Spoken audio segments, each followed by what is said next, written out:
Montauk Project Was a space-time portal opened in 1983? Time travel has many theories under its belt. However, it is possible that in 1983 a space-time portal was opened in the United States due to the Montauk Project. If we visit Long Island, we can come across Montauk Point, a point well known by most of the inhabitants of New York due to its history. However, further west we can see an abandoned U.S. Air Force base since 1969. Despite this, the inhabitants assure that it was reopened again from one moment to another and continued to operate behind the government's back. To date, no one has been able to trace the funding. Government researchers continue to search for an answer, but to no avail. When locals are asked about this event, few really know what happened, although there are many legends about the Montauk Project. What is the Montauk Project? To date, it is nothing more than a theory, despite the fact that numerous pieces of evidence have been found that could give truth to the events that occurred at Montauk Air Force Station, but nothing conclusive. It is said that his main objective was to develop unconventional psychological warfare techniques and research, which included time travel. The birth of the project most likely has its beginnings with the Philadelphia experiment and everything related to the event within the USS Eldridge 40 years ago. Using the theories left by Nikola Tesla, an attempt was made to create a kind of electromagnetic shielding that would make the ship invisible to any radar for use in World War II. Decades of secret research and development of applied technology based on the previous events led to the realization of different projects where electromagnetic surveillance of the brain and mind control were studied in specific populations.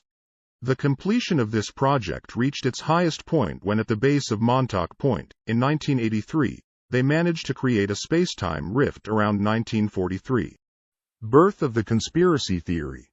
Although it is a kind of urban legend for the people of Long Island, and that later spread throughout the world, it was born with Preston Nichols.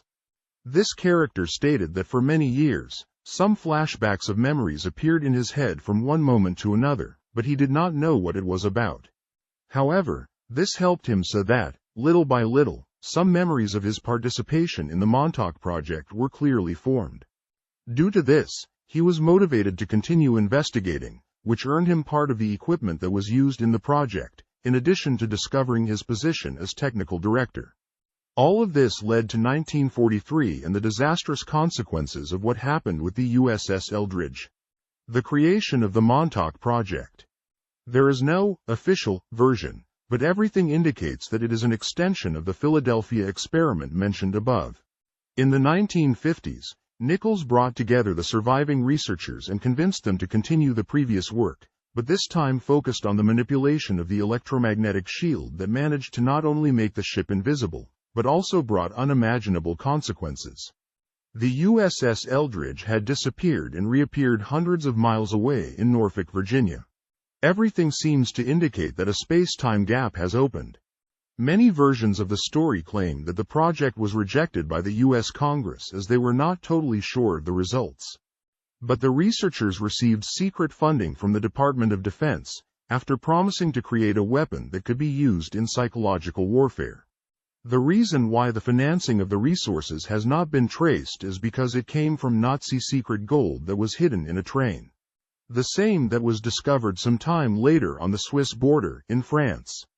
The first work would have started at Brookhaven National Laboratory under the false title of Project Phoenix, but the needs of a large radar antenna led the entire project to the Montauk base, which had all the radar equipment at its disposal. The place was huge and desolate as the town had not yet become a tourist attraction. In addition, access to water meant that the equipment was not detected. Something essential for the continuity of the project. It is really difficult to believe that such an ambitious project could have been carried out behind the back of the United States government, but the continuous evidence, although not conclusive, generates that feeling of doubt.